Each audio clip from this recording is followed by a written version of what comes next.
Here at Bioscience, we understand that the only way to measure your learning isn't only through tests. It's actually also through things like community collaboration and real-world application of what we're doing in school. So one of the various projects that we have here at Bioscience is the creation of a fabrication laboratory in the downtown community area. Coming from a Hispanic culture and a female, wasn't always encouraged to pursue the engineering pathway. I came here and I met one of my teachers, my engineering teacher my junior year, Miss Wilson, and she was really the one that kind of pushed me and was like, take this risk, it's going to be good for you, and it sure was. I, along with a couple of the girls and a male, decided that we wanted to create a community collaboration space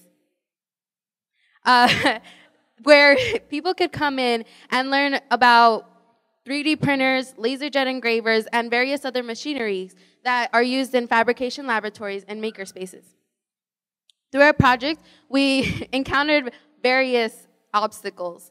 The most recent being that we lost connection with the two partnerships we had, which was Gateway Community College and the Arizona Science Center. But just recently, we actually refreshed our connection with the Arizona Science Center, who is in the process of creating their makerspace.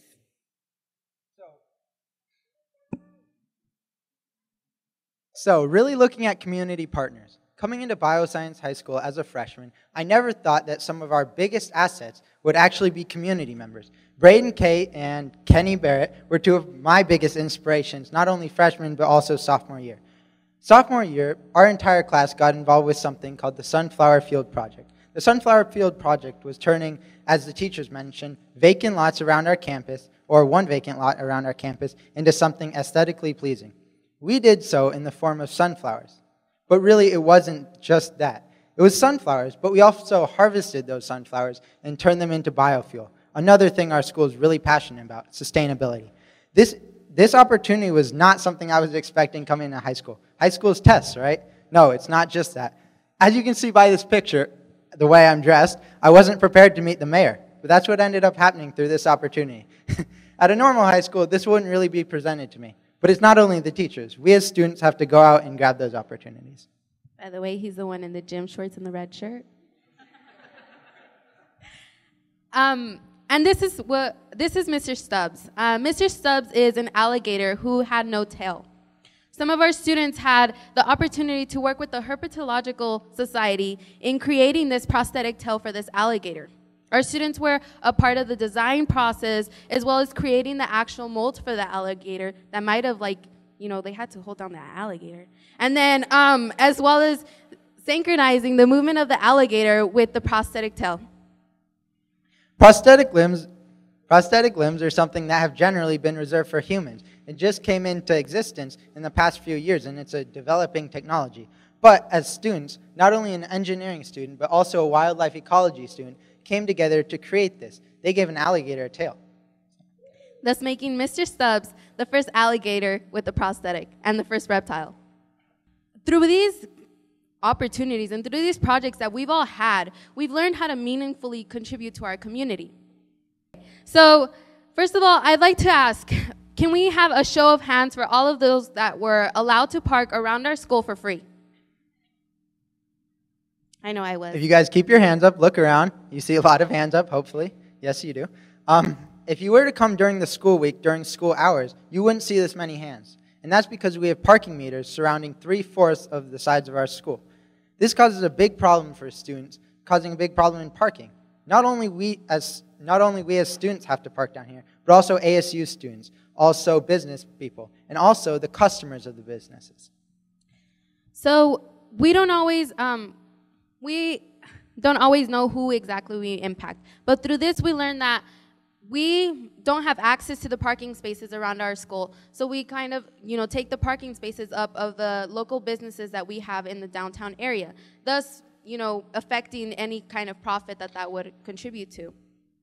So looking at this problem as a whole, we understand that we were not the only stakeholders. There were other people to take into account in what problem we were trying to address. And in our vision, we also did this. We had a vision not to remove the parking meters, knowing that that can be costly to the city, and really they have to come out and take out those parking meters. Instead, our solution would be to come up with fee waivers or some sort of parking pass for the students.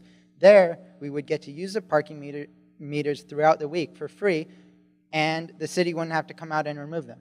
You may think that this is costing the city money, but as students, we observe throughout the week that these parking meters actually aren't being used, and it's because they're so costly. If we as students, or anyone, were to use the parking meters throughout our whole high school year, we would actually end up paying over $1,000. With a school with a lot of students on free and reduced lunch, this can be a huge financial burden. Pretty much to anyone, paying over $1,000 for parking would be a huge burden.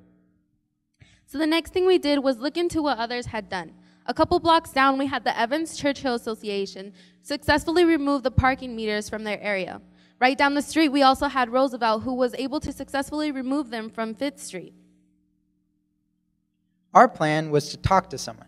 We wanted to talk to the person in charge, the person that sat on top of the throne saying, "Hey, I dictate parking meters." Good luck with that, right? Well, we figured that out later on in our process. We realized that talking to that one person wasn't going to be that easy. We talked to this person, we talked to that person, but we kept coming up short. We thought our voices weren't being heard, but really, we were creating a movement in our community. So success doesn't always look like a straight line, as you could tell by this image.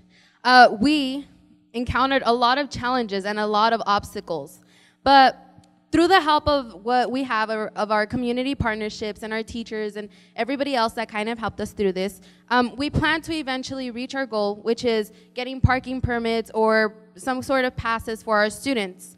But we need your guys' help. So we're reaching out to you guys, just like the teachers did, and ask for your guys' support in time, talent, or treasure, whatever you wish to help us with. You guys all might have received these count me in flyers that we'd like you all to fill out or hand us your business card. Anything works. So we're stepping out of the passenger seat and into the driver's seat, and we're asking you guys to do the same. Thank you.